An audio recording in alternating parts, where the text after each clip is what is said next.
Well, it's here. Last night, episode 1 of the second season of The Last of Us dropped on HBO. I watched it, and I have to say, I'm conflicted. But before I dive in, here is the obligatory spoiler alert. So if you haven't watched the episode, pause the video until you do and come back afterwards. First, I will start off with what the show does right. They clearly put a lot of time, thought, effort, and money into the look and feel of the world. Season 2 starts off in 2028, and actually they bring in the new year to 2029 during this episode. And it's 26 years after the initial outbreak. The set pieces, the houses, the materials the survivors have look and feel like they have spent the last 2.5 decades slowly decaying. They also do an incredible job of bringing the infected to life, from the makeup and the sound engineering to the actors they get to portray the infected. They know how to move like the infected would, and it's fantastic. You believe the infected are real, and you believe that they are dangerous. In this episode, Ellie has an encounter with a stalker, and that's a type of evolved infected we haven't seen in the show before. Even though I know the game, and this part of the show was taken almost shot for shot from the game, there is still excellent tension building, and it would have worked really well for audiences who don't know the game.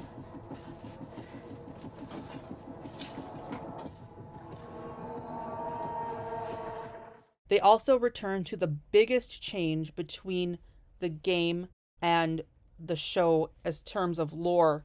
That's how the cordyceps fungus works.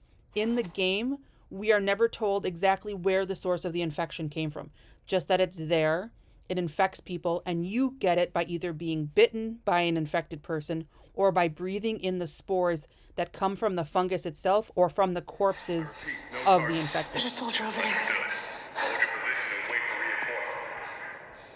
How the hell are you breathing in this stuff? I wasn't lying to you. In the show, the fungus is more of a network, a web of tendrils that have the ability to perceive and sense changes when people are nearby. You step on it, you get it hot, it hears you or senses your vibrations. It will communicate with the network of infected, including infected miles away. At the end of this episode, we see that that network has worked its way into Jackson, something that's not in the game. And it sets up what I think will be a pretty tense battle between infected and the townspeople. But now to my concerns, and boy do I have concerns. The episode opens and establishes right away Abby and her band of survivor fireflies right after Joel has killed most of her colleagues. The revenge plot is put into motion almost from minute 1, and the episode ends with Abby and her crew, now members of the Seattle-based Washington Liberation Front, arriving outside of Jackson. This does not bode well for Joel. In the game, it takes quite a bit of time to establish why Abby did what she did. A slower build to the reveal that the doctor Joel caps in season 1 finale was actually Abby's father, and she's out for revenge. We'll see how this plays out. The biggest thing with Bella Ramsey, and I've said this before, is she is not able to carry off Ellie the way I would like her to. And in this episode and in this series, she doesn't look like a girl who has gone from 14 to 19. She still looks the same as she did. And I know they've tried different hairstyles and clothing. It doesn't work. It makes it hard to buy that Ellie's an adult. Other than the scene of Ellie screaming that she's immune that I covered in the last episode, which also doesn't help establish that she's an adult, by the way, the show is pretty faithful to Ellie from the video game. The one change that I didn't like was in the grocery store scene. The stalker attacks Ellie and bites her on the belly. We get it, she's immune.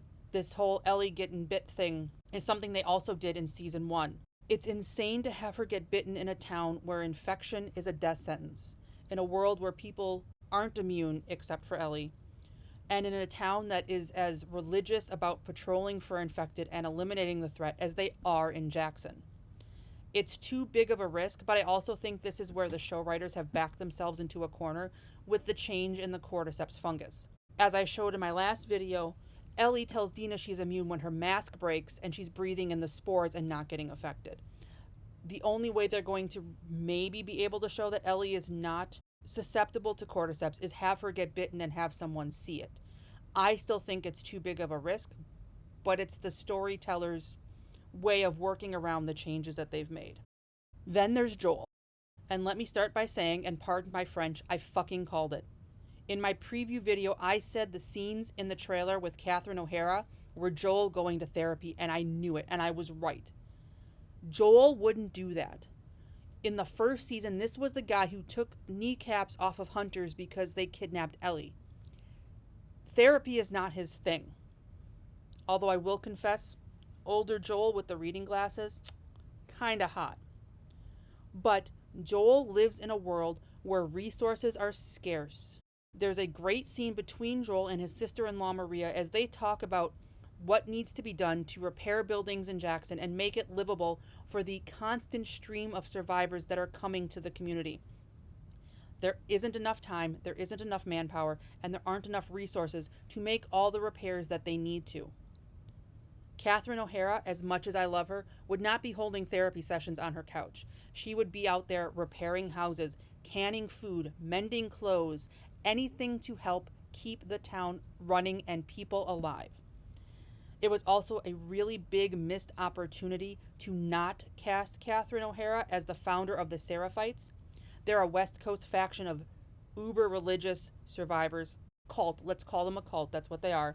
We will see them later on in season 2, possibly season 3. She's great in her role as this therapist because she's Catherine O'Hara and she's the queen. But she shouldn't be the therapist in this show. Anyway, did I hate this episode? Absolutely not. There are a lot of things that they do really well, and I applaud them for it. Am I thrilled with some of the changes that they've made so far? Also no. Part of me feels like they're taking a lot of the material from the game and condensing it into 7 episodes. I can't find run times for episodes 2 through 7. This first episode was about an hour long. It's completely possible other episodes will be an hour to 90 minutes long and really go into the story. I don't know. My initial reaction with having Abby and her crew introduced so quickly, I'm worried they're going to now rush things and not give the story time to breathe. Maybe I'm wrong, or maybe they'll come back with season 3 and really go into it in a longer season 3. I don't know. I'm not even sure if season 3 has started filming yet, but we will see. Absolutely, we'll keep watching on Sunday nights. I will keep bringing you updates on Monday. Stick around for those in the future. Thank you so much for watching this video. If you enjoyed it, please like and subscribe and share. If not, I appreciate you listening, and we'll catch you on the next episode.